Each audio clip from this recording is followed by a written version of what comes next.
dans le cadre du programme de professionnalisation Parcours Pro animé par Cap Métiers. Quelles ressources pour informer les publics sur les métiers du sanitaire et social? Ce webinaire, nous vous informons, est intégralement enregistré. Vous pourrez le retrouver sur la chaîne YouTube de Cap Métiers. Vous avez, comme d'habitude, à votre disposition le chat pour poser vos questions aux différentes intervenantes. Ce webinaire donc est organisé en 2 temps.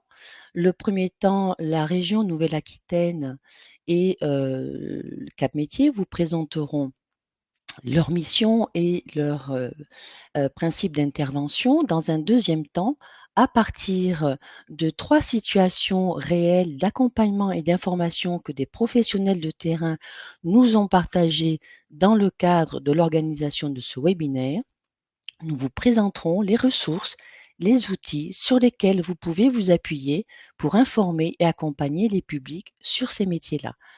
Pour information, l'intégralité du diaporama vous sera envoyée à l'issue du webinaire.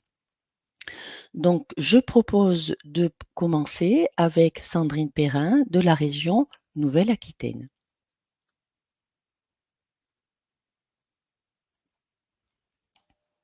Bonjour à tous. Donc dans un premier temps, je vous propose de vous donner quelques informations générales pour bien comprendre notre mode de fonctionnement. La région détient la compétence sur les formations sanitaires et sociales depuis 20 ans, depuis la loi du 13 août 2004. Nous avons 4 grandes compétences. Donc l'élaboration du schéma régional des formations sanitaires et sociales qui a été voté en fin d'année dernière et qui définit les grandes stratégies pour 5 ans avec la gestion de la carte des formations et sa répartition sur l'ensemble du territoire. Nous autorisons les instituts à délivrer les formations en leur mentionnant le nombre de places autorisées en formation initiale et en formation continue, et nous agréons les directeurs d'instituts sanitaires. Nous finançons les établissements de formation pour leur fonctionnement. Et dernière compétence, nous attribuons les bourses aux élèves et étudiants de nos formations. Pour que vous puissiez bien comprendre notre champ d'intervention, nous avons mis en exergue quelques spécificités de notre domaine d'intervention qui est complètement différent de la formation professionnelle pour laquelle vous avez plus l'habitude de travailler. Donc, ces quelques spécificités sont importantes pour vraiment bien orienter et informer le public. Première chose, le financement des instituts de formation. Nous ne passons pas de marché public pour financer les instituts. Nous avons toujours les mêmes opérateurs sur l'ensemble du territoire régional et nous leur octroyons donc une subvention d'équilibre chaque année en fonction du budget qu'ils nous déposent. D'autres opérateurs peuvent être financés par la région par le biais de subventions à la place. Donc, c'est ce qui s'est passé là depuis 2-3 ans dans le cadre du Ségur de la santé ou via le pacte régional d'investissement dans les compétences. Nous ne finançons que la formation initiale, mais quand nous parlons de formation initiale, nous comprenons dedans donc les scolaires en poursuite d'études, les jeunes suivis par les missions locales et les demandeurs d'emploi, ce qui est la particularité dans notre situation. Nos formations sont référencées également sur Raphaël, comme toutes les autres de la région, sauf que les nôtres ne sont ni prescriptibles ni ouvertes à l'autopositionnement. L'inscription se fait directement auprès de l'Institut pour les formations infrabac et via Parcoursup pour les formations supérieures. Les sélections sont réglementées et donc elles se font directement par les instituts de formation.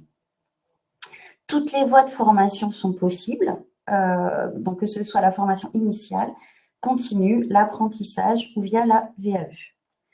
Et pour terminer un petit peu cette présentation générale, les grands partenaires avec lesquels nous avons l'habitude de travailler sont l'Agence régionale de santé, l'ADRETS et les 3 universités que sont Bordeaux, Limoges et Poitiers. Bonjour, donc moi je vais à mon tour vous présenter les missions de l'Observatoire régional emploi-formation. Donc, la première mission va être de constituer un système d'information statistique. Donc, nous allons rassembler toutes les données statistiques qui sont à notre disposition, ce qui va nous permettre d'élaborer des diagnostics. Au sein de ces diagnostics, en fait, on va aussi les compléter avec de la veille informationnelle et des échanges que nous allons organiser autour de groupes de travail et d'entretien. Nous avons également une réflexion prospective pour aider à anticiper les besoins en évolution sur les compétences, sur les métiers, sur l'emploi. Nous sommes également un lieu d'échange et de concertation. En fait, tout le travail que nous menons nous permet d'élaborer des pistes d'action qui sont partagées. Et donc, nous sommes un outil d'aide à la décision pour les financeurs et nos partenaires. Et enfin, nous sommes également un appui aux activités internes de l'agence en valorisant en fait le travail qui est réalisé auprès des entreprises et du grand public. Dans le cadre de cette mission d'Observatoire régional emploi et formation, le Conseil régional nous a confié le développement d'un observatoire des métiers du sanitaire et social qui reprend en fait les grandes missions de l'OREF, mais qui vont être dédiées aux métiers du sanitaire et social. Donc, je nous propose de débuter la deuxième partie de ce webinaire, c'est-à-dire de vous présenter les différentes ressources, les différents outils qui sont à votre disposition autour de 3 situations d'information et d'accompagnement. La première situation, c'est un adulte en reconversion qui actuellement occupe un poste dans le secteur administratif et qui souhaiterait s'orienter vers les métiers du soin. Donc, quels sont les outils, les ressources qui sont à votre disposition pour pouvoir l'accompagner dans son processus de reconversion, pardon. Tout d'abord, en termes de ressources disponibles, donc pour pouvoir identifier les différents métiers en lien avec le soin, moi, je vous invite à consulter les publications de l'Observatoire du sanitaire et social. Donc là, vous avez les liens hypertextes qui vous permettront d'accéder à l'ensemble des ressources. Alors, il y a beaucoup de publications. L'idée, c'est de pas forcément de balayer de façon exhaustive l'ensemble de ces publications, mais plutôt de vous aider en fait à repérer l'information qui pourrait vous être utile, là, dans ce cas, donc pour identifier les différents métiers en lien avec le soin.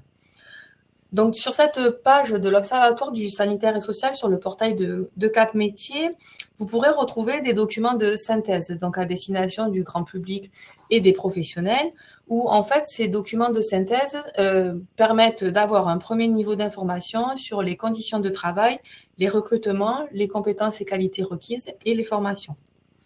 Vous avez également un tableau de bord sur les métiers du sanitaire et social. Donc, il y a de nombreux chiffres puisque donc ça rejoint la mission de constituer un système d'information statistique dédié. Moi, ce que je vous invite parmi tous les chiffres qui vous sont présentés, à notamment consulter ceux sur les recrutements et sur les embauches du secteur. Une autre publication va vous permettre en fait d'avoir connaissance des taux d'emploi des diplômés du sanitaire et social, puisqu'une enquête est effectuée auprès des formés du sanitaire et social, alors qui ont préparé un diplôme d'État, 7 mois après la sortie de formation. Donc là, sur cette publication-là, vous retrouverez notamment les taux d'emploi par diplôme d'État. Nous avons également effectué une focale sur 5 métiers. Alors, il y a certes à l'intérieur des données statistiques, mais il y a également une approche qualitative. Donc, ces 5 métiers vont être orthophonistes, masseur kiné, infirmier, aide-soignant et accompagnant éducatif et social. Et enfin, la toute dernière publication qui est sortie en début d'année, donc c'était notamment pour accompagner l'écriture du schéma régional des formations du sanitaire et social, pour lequel nous avons réalisé une fiche par métier. Donc, il y a une trentaine de métiers qui sont couverts par ces fiches. Donc, ce sont surtout des données statistiques qui sont disponibles à l'intérieur de ces fiches, mais qui, en fait, par exemple, vous permettraient, en fait, il y a 3 entrées, métier, recrutement, formation. À travers ces 3 entrées, vous allez pouvoir retrouver des indicateurs qui vont vous permettre, par exemple, de voir l'âge moyen des professionnels et donc de les associer à des perspectives de recrutement, de connaître les tensions en recrutement par métier, d'avoir le nombre de postes à pourvoir, alors c'est une estimation à l'horizon 2027, de visualiser également l'offre de formation pour chacun des métiers qui ont été identifiés dans les fiches. Justement, en termes d'offres de formation, nous vous invitons également à consulter C'est ma formation. Cet outil, en fait, vous permet de faire une recherche guidée par domaine ou organisme et permet d'accéder à l'offre de formation sur la Nouvelle-Aquitaine de façon interactive. Vous avez notamment un lien, un clic qui vous permet en fait de faire une recherche spécifique sur les formations dans le secteur du sanitaire et social. Et quand vous cliquez sur une fiche, donc la fiche, ça va être un diplôme pour un organisme de formation, vous retrouverez un certain nombre d'informations comme les objectifs de la formation, le niveau validé, le programme, les conditions d'accès, les dates de session de formation ou encore les coordonnées de l'établissement. Pour également connaître les structures auprès desquelles on exerce les différents métiers, vous pouvez consulter un outil qui s'appelle C'est mon métier, c'est mon territoire. Avec l'entrée C'est mon métier, en fait, c'est une mise à disposition de premier niveau d'information sur les métiers en région, qui vont être donc les indicateurs, ça va être notamment les conditions de travail, les salaires, les employeurs. Donc là, avec la possibilité de télécharger une liste d'entreprises sur le territoire. Vous aurez également des fiches métiers, des informations sur la formation et sur les perspectives d'emploi. Avec l'entrée C'est mon territoire, vous retrouverez ces mêmes informations, donc ces mêmes indicateurs, mais avec une entrée par département ou par bassin d'emploi. Donc concrètement, vous aurez les employeurs, les métiers les plus recherchés sur le territoire que vous aurez sélectionné, l'offre de formation également que vous aurez sélectionné sur le territoire, que vous aurez sélectionné. Donc, bonjour à tous. Donc, comme vient de le dire Élodie, donc sur cet outil, vous pourrez aussi notamment retrouver tous les lieux où peut s'exercer les métiers dans le sanitaire et social. On vous a mis donc un exemple sur le panel de différentes structures dans lesquelles, par exemple, un infirmier ou une aide-soignante peut exercer. Ensuite, ce qui est important dans le parcours d'une personne qu'on accompagne, c'est bien sûr les conditions de prise en charge dans cette reprise d'une formation. Pour cela, la prise en charge donc de la formation dépend notamment de la situation, mais dans la majorité des cas, les coûts pédagogiques sont pris en charge par la région. Notamment si ce sont des demandeurs d'emploi. Par contre, par exemple, si c'est un salarié, la personne doit plutôt se renseigner auprès de son employeur et des OPCO. Donc aussi, ce qui est important de préciser, c'est que ces formations donc, dans le sanitaire et social peuvent s'effectuer via la VAE, mais aussi de plus en plus par l'alternance sur la quasi-totalité des formations. Et enfin, pour s'assurer de pouvoir suivre donc sereinement une formation, il y a plusieurs solutions qui existent pour sécuriser ce parcours-là. On peut citer donc 2 ressources que vous pouvez retrouver sur le guide des aides de la région Nouvelle-Aquitaine. Donc le tableau de sécurisation des parcours qui présente différents types de situations que chaque bénéficiaire, dans lesquels chaque bénéficiaire peut se retrouver et donc potentiellement bénéficier de certaines aides de sécurisation de parcours, notamment donc de financement. Et on a aussi sur la formation professionnelle, donc qui est une rémunération. Donc on peut retrouver du coup sur ces ressources les conditions d'éligibilité et comment ça fonctionne et comment en bénéficier.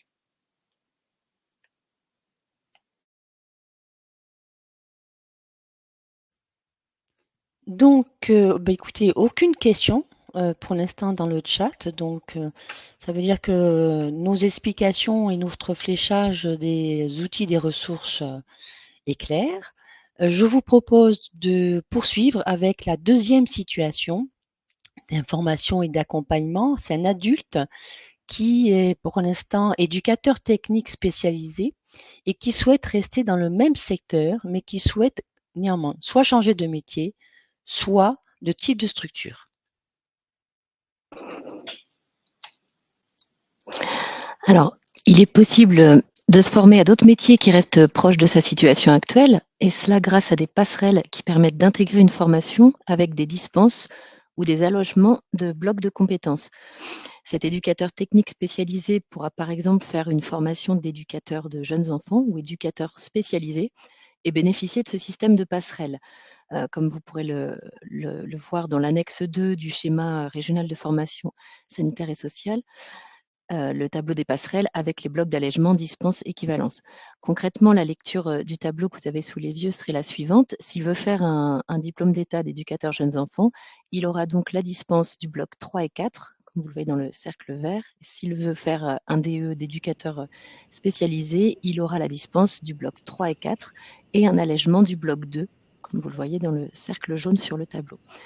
De manière plus large, s'il souhaite changer de métier et reprendre une formation et évoluer vers d'autres métiers, il peut retrouver différentes passerelles entre les formations comme ce système. Donc, une autre ressource que vous pouvez mobiliser en fait pour connaître les mobilités professionnelles notamment. Donc, il s'agit de l'outil Octopilote. Alors, Octopilote, vous retrouverez de très nombreux indicateurs sur l'emploi, la formation, l'orientation et les métiers. Là, pour la situation qui nous intéresse aujourd'hui sur les mobilités professionnelles, vous pourrez observer en fait les mobilités des métiers et notamment voir la part de ceux qui restent dans le métier et la part de ceux qui exercent un autre métier. Donc, on aura par exemple pour un métier donné, le métier qui était exercé avant d'exercer ce métier-là. Et s'ils quittent le métier, vers quel autre métier en fait ils vont aller.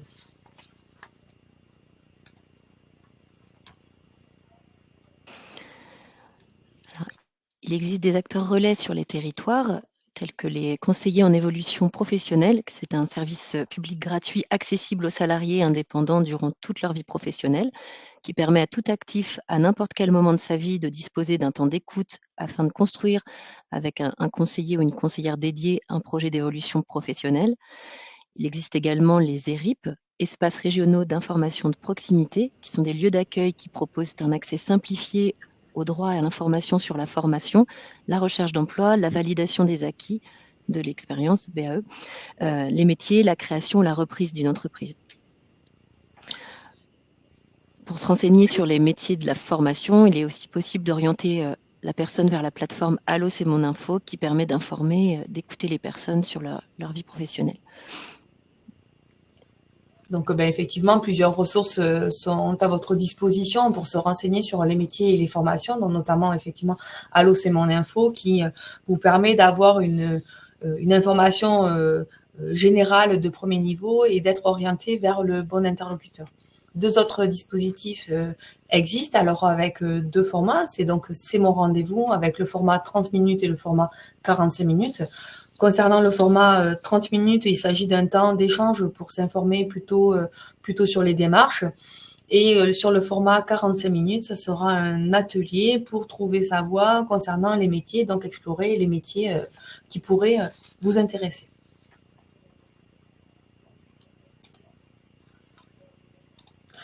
Concernant les ressources pour identifier les structures et les publics associés, nous vous proposons deux ressources sur cette slide-là. Donc, la première, c'est l'outil en ligne métier porteur du contrat régional de filière. Là, il s'agit d'un outil qui est en ligne où vous avez la possibilité de filtrer par métier pour avoir les indicateurs vraiment pour chacun des métiers. En termes d'indicateurs que vous pourrez retrouver, il va s'agir de la dynamique de l'emploi, des recrutements, des secteurs employeurs et de l'offre de formation associée. Un autre outil que vous pouvez utiliser, il s'agit de l'outil en ligne des tableaux du bord du sanitaire et social. Donc là, on ne va pas avoir une approche par métier, pas de filtre possible. Alors pour l'instant, puisque à terme, ces deux outils-là seront fusionnés. En tout cas, sur le tableau de bord du sanitaire et social, vous aurez un regroupement sanitaire et social avec des indicateurs, après une partie santé et une partie sociale.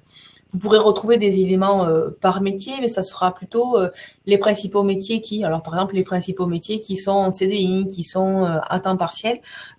Et là, sur cet outil-là, vous pourrez retrouver les structures dans lesquelles un professionnel peut exercer son métier.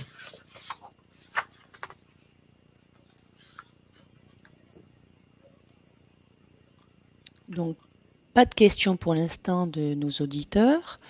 Je vous propose de poursuivre par la troisième situation.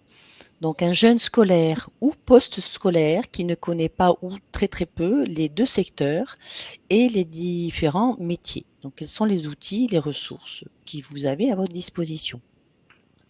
Donc, en termes de ressources, pour faire découvrir les différents métiers du sanitaire et social, le premier va être le coup de projecteur. Donc, ça va permettre de découvrir les métiers par le geste. C'est une initiation par le geste professionnel autour de 5 ateliers. Ce coup de projecteur donc compte 5 ateliers, donc ça va être de se mettre dans la peau d'une infirmière pour apprendre ce que le métier exige en termes de rigueur, de vigilance et de technicité notamment. Ça va être un second atelier autour des compétences en fait des auxiliaires de puériculture et des aides-soignants qui demandent donc douceur, patience et sens de responsabilité. Là aussi, notamment, la liste n'est pas exhaustive. Un troisième atelier va consister à se mettre à la place en fait d'une personne qui est en situation de handicap. Le quatrième atelier permettra de faire découvrir le métier d'ergothérapeute. Et enfin, le dernier, quant à lui, est plus sous forme de jeu. Donc, c'est comme un jeu de loi où, en fait, il y a des questions sur les métiers du social pour tester les connaissances sur ces métiers-là. Ce coup de projecteur, en fait, il y a certes des ateliers qui vont initier aux gestes professionnels, mais il est également complété par des panneaux d'information, donc qui apporteront des compléments sur les métiers du sanitaire et social. Pour faire découvrir les différents métiers du sanitaire et social, vous pouvez également vous référer à des publications. Donc, je l'évoquais tout à l'heure, vous pourrez les retrouver sur notre portail, donc dans la partie de l'Observatoire du sanitaire et social. La première publication, donc le cap sur les métiers et l'emploi du sanitaire et social. Donc là, c'est une publication qui est plutôt à destination du grand public avec un premier niveau d'information. L'idée, en fait, c'est de se dire, bon, avec ce premier niveau d'information-là, est-ce que les métiers du sanitaire et social sont faits pour moi? S'ils ne sont pas faits pour moi, j'arrête et je pars sur autre chose. Et si par contre ça m'intéresse, je peux poursuivre mes recherches et aller au-delà pour approfondir ma connaissance sur les métiers du sanitaire et social. Une autre publication, alors celle-ci, elle est plutôt à destination des professionnels, mais ça n'empêche pas que le grand public puisse aussi s'en saisir. Donc, c'est le cap sur l'essentiel des métiers du sanitaire et social en Nouvelle-Aquitaine. Dans cette publication-là, elle sera complétée en fait d'indicateurs statistiques qu'on aura beaucoup moins dans le cap sur les métiers et sur l'emploi. En termes de découverte des métiers, une autre façon en fait de les faire découvrir va s'agir de vidéos de présentation de ces métiers-là qui vont faire une présentation courte et dynamique.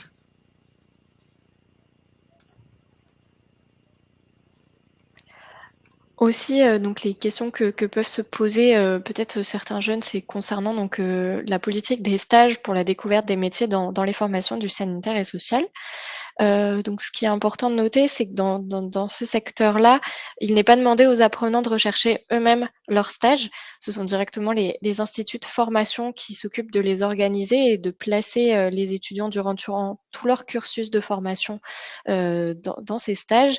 Ils permettent de découvrir, différents services, différents types de structures aussi auprès de différents publics, ce qui permet, ensuite, d'appréhender des conditions différentes, pour l'apprenant et aussi de valider une certaine préférence. Un aspect aussi important dans les formations du sanitaire et social, c'est la partie, théorique et pratique, qui en fait, s'équilibre.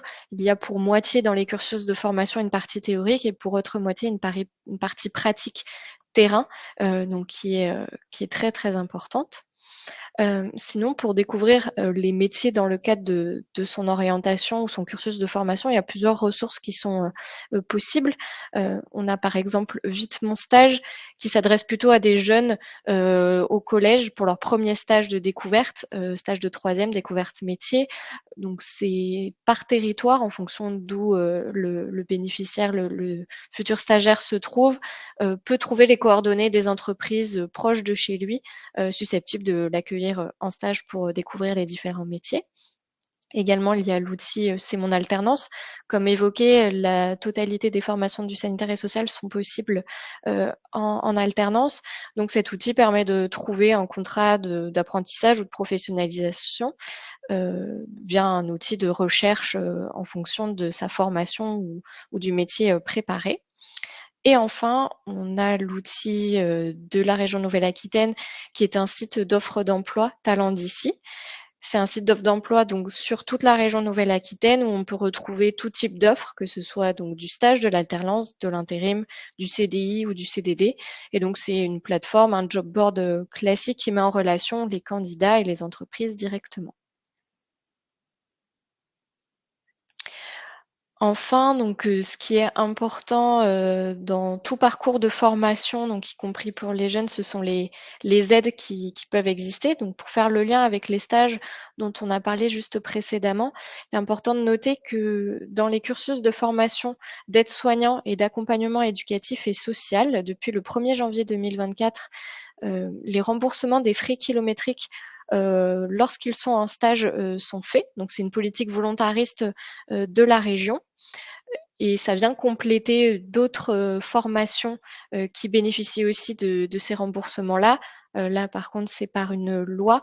Donc, c'est pour les étudiants en soins infirmiers, les kinésithérapeutes, les ergothérapeutes et les manipulateurs en radiologie. Donc, ces remboursements de frais kilométriques se font donc durant le cursus de formation et sont gérés par les organismes de formation. Aussi, ce qui est important de noter, c'est que il y a une ressource que propose la région Nouvelle-Aquitaine, qui est le guide des aides.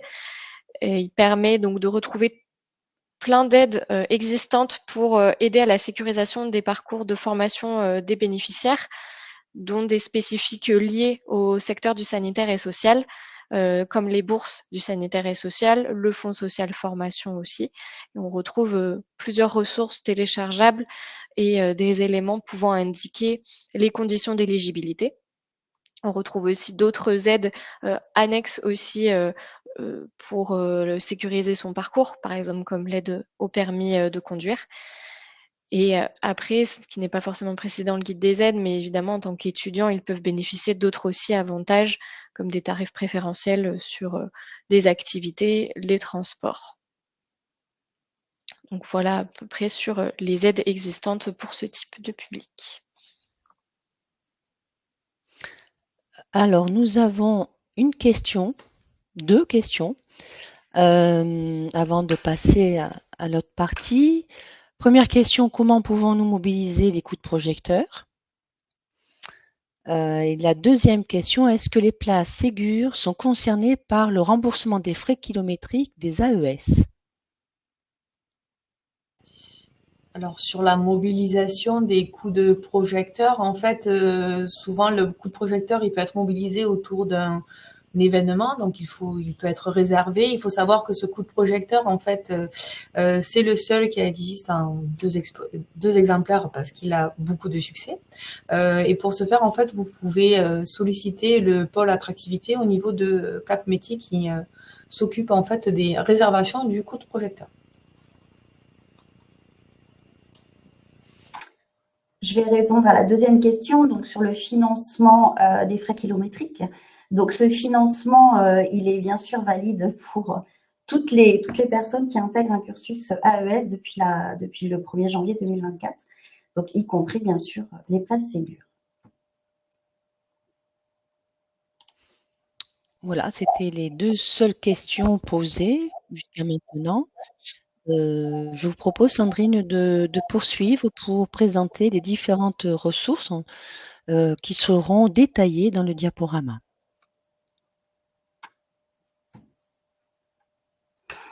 Alors, pour clôturer cette présentation, en fait, vous allez recevoir donc ce diaporama agrémenté de quelques slides supplémentaires qu'on n'a pas détaillés ce matin parce que ça aurait été trop long, mais pour lesquels voilà, vous pourrez vous reposer dessus après, une fois que vous l'aurez au sein de vos établissements.